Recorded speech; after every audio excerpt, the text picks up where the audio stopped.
The gym. Oh, the gym. Such a love-hate relationship so many of us have with this place.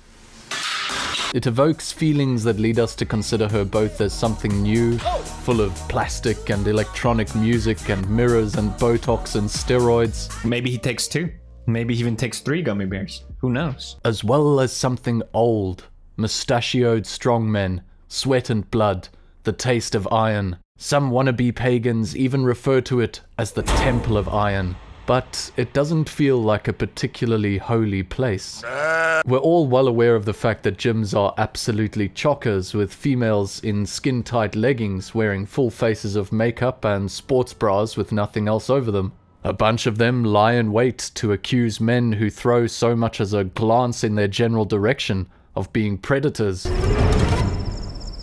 I'm not here to condemn those women, and they have already been thoroughly called out. Usually by male fitness YouTubers wearing tight shorts and a couple of strings that are supposed to qualify as a tank top, which many of them can still barely fit into because they're so pumped full of drugs. That's right, fellas, it's possible for you too to dress like an absolute gym whore.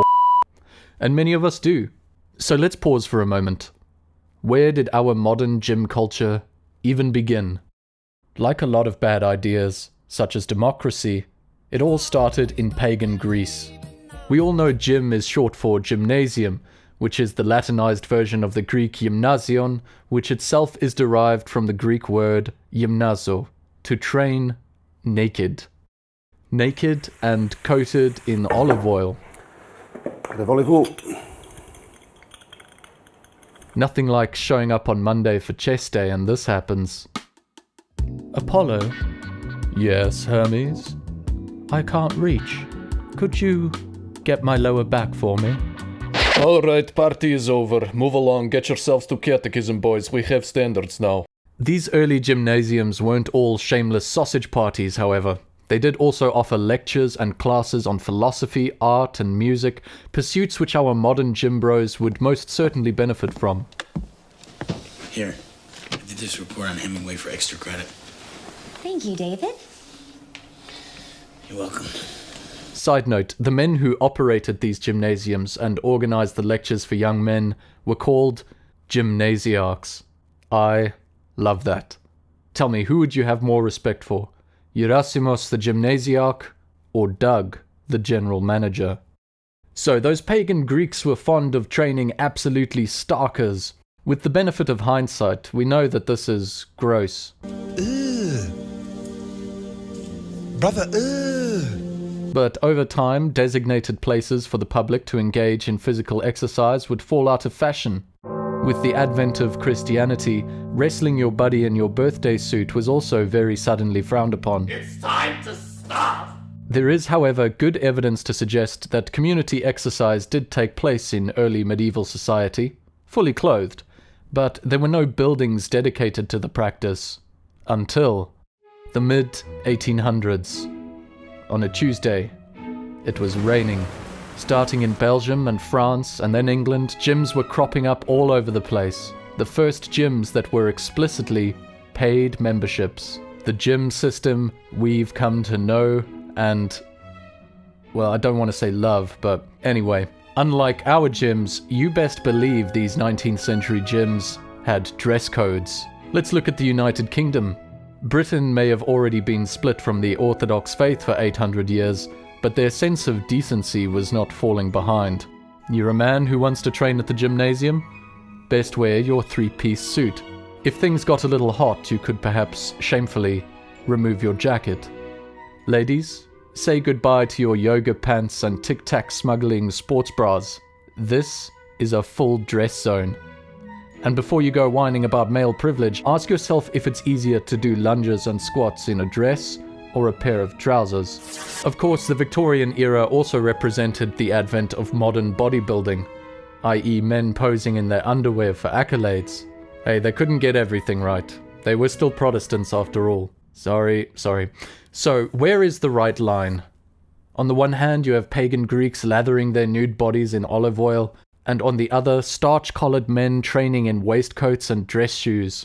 As always, the Orthodox way is the middle path. To train totally naked is indeed a pagan abomination, but to dress as though you're starring in a Charles Dickens stage adaptation is unnecessary. But there's no reason we can't cover as much skin as the Victorians did, in a more comfortable fashion. Loose-fitting hoodies, large shirts, joggers, heck, even tank tops and shorts are completely fine in context. I'm honestly not here to tell anyone what to wear, but simply to urge you to ask your conscience about what you choose to wear, in all contexts, and the effect it could have on those around you, male and female alike. In fact, this wonderful Amish woman puts it very well, and a lot of what she's saying applies to men as well as women. This is my wedding dress that I had with we wear white cape aprons.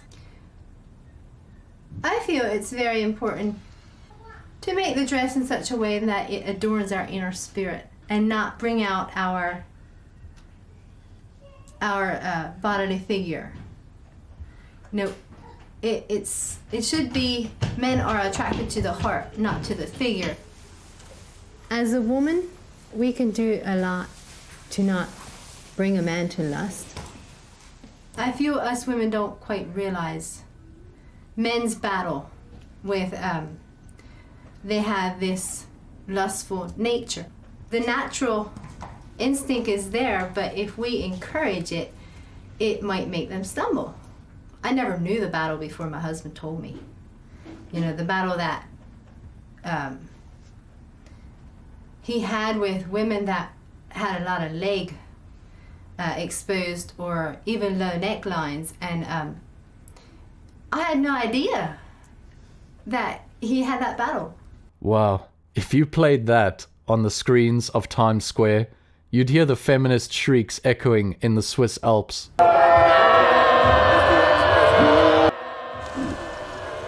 We are so far removed from our traditional Christian morality that the very idea of considering how your choices impact those around you is now offensive in the extreme. That Amish lady, Mrs. Lamb, she mentioned making men stumble. And when it comes to men, we can make others stumble too.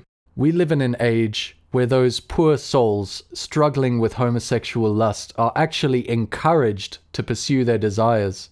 If you're some shredded guy in an uber-tight shirt and some flippin' Springbok shorts, you have no idea if you're making a man with those struggles stumble. Even a man who doesn't have that particular struggle may be looking at you with burning envy. Is that his problem? Sure. But if we are attempting to pursue some form of ascetic practice, and if part of the ascetic pursuit is to do as much good as possible, then I say again, it must be worth simply praying and asking your conscience about it before you put on that rocky crop top.